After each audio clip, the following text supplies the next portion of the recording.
the enemy uses all kinds of ways of using terrorist attacks. They will even stoop as low as using dirty nuclear weapons, probably knowing how it's going to end ultimately. They were unable to inflict a strategic defeat upon Russia on the battlefield. That is why the enemy is now resorting to individual and mass terror. This includes the shelling of cities, acts of sabotage against critical infrastructure, and assassination attempts on representatives of state and military authorities. And here's another clear example, what happened yesterday at Savyolovsky railway station. But it's already quite clear now that, from all indications, this kind of standard recruitment practice these days, conducted through the internet, most probably, wouldn't you say? They forced an explosive device upon an individual and then remotely detonated both the person and the presumed target of the assault, which in this particular instance were personnel from the Ministry of Internal Affairs. Most likely, Alexander Vasilievich and I were just discussing. He didn't even know anything. This is the result of such criminal, careless behavior. Together with other security agencies, the FSB must enhance the level of protection for officials of the Ministry of Defense, the Defense Industrial Complex, representatives of state and municipal authorities, and employees in education and the social sphere, especially in our historical and border regions. This also fully applies to public opinion leaders, journalists and volunteers who are constantly threatened by the Kyiv regime.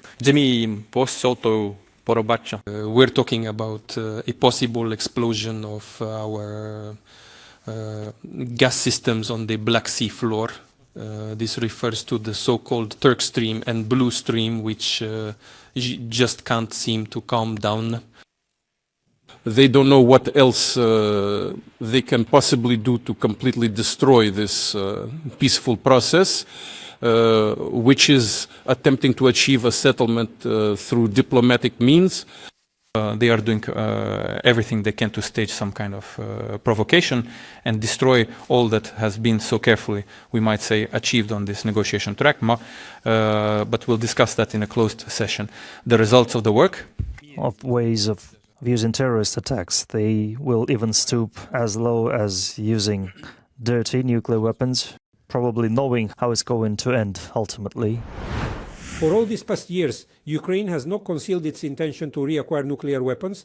I'd like to remind you that just days before the special military operation began in February 2022, Ukrainian President Zelensky, speaking from the Munich conference podium, explicitly stated that the Ukrainian authorities had such an intention. But if we take a slightly deeper look into history, I would like to remind you that the whole issue of nuclear weapons in Ukraine actually began with a specific resolution, with a declaration of the Supreme Council of what was then known as the Ukrainian SSR on the 16th of July in the year 1990, where the fundamental principles were officially proclaimed upon which the future independent Ukrainian statehood would be constructed.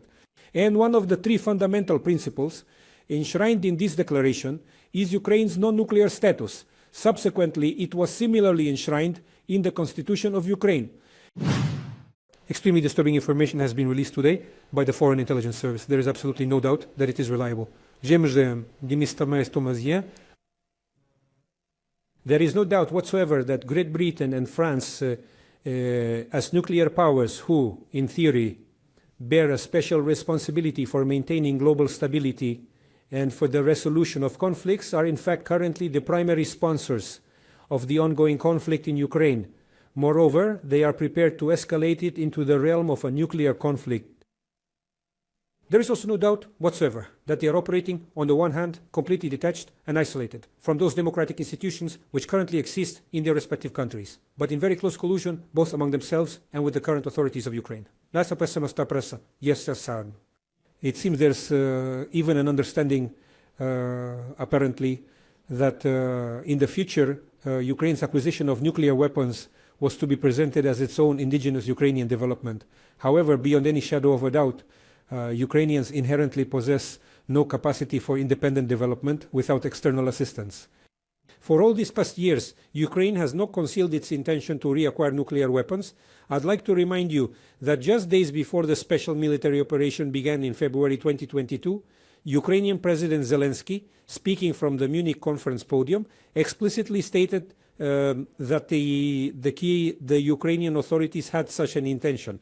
But if we take a slightly deeper look into history, I would like to remind you that the whole issue of nuclear weapons in Ukraine actually began with a specific resolution, with a declaration of the Supreme Council of what was then known as the Ukrainian SSR on the 16th of July in the year 1990, where the fundamental principles were officially proclaimed upon which the future independent Ukrainian statehood would be constructed.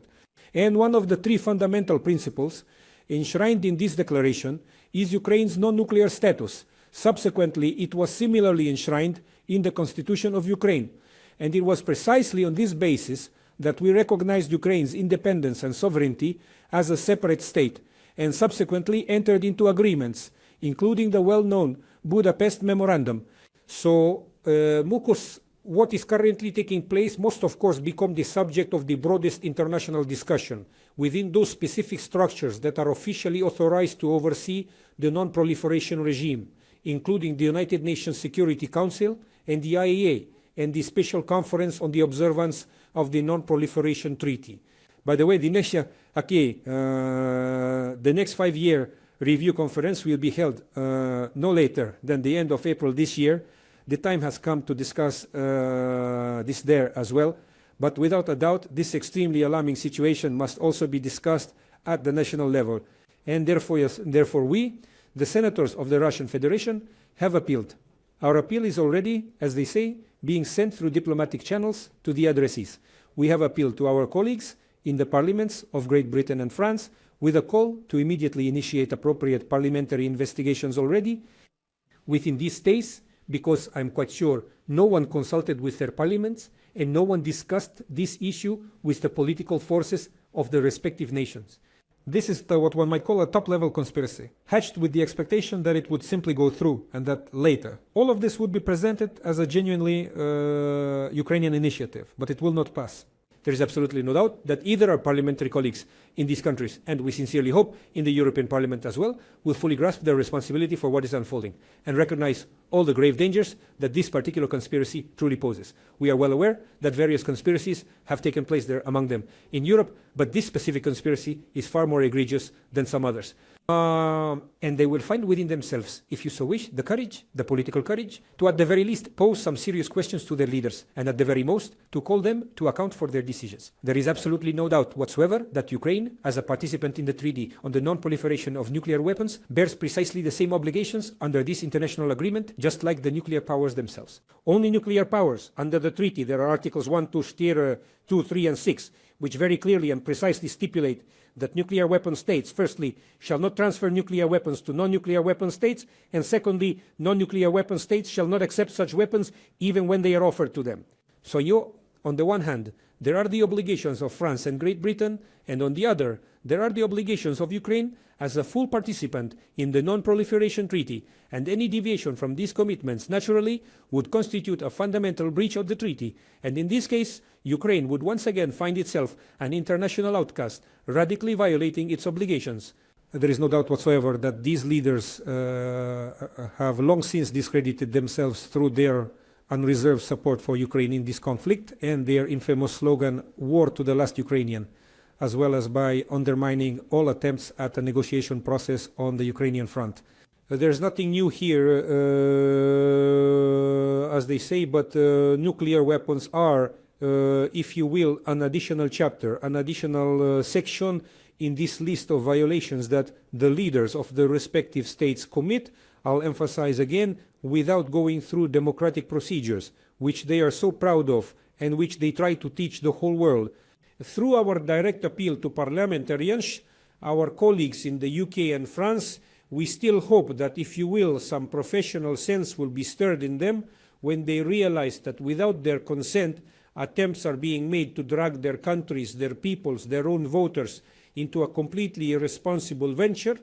Perhaps then they will finally awaken to a clear understanding of their own responsibility and the resolve to first meticulously dissect situations of this nature and second somehow guarantee their non-recurrence in the future.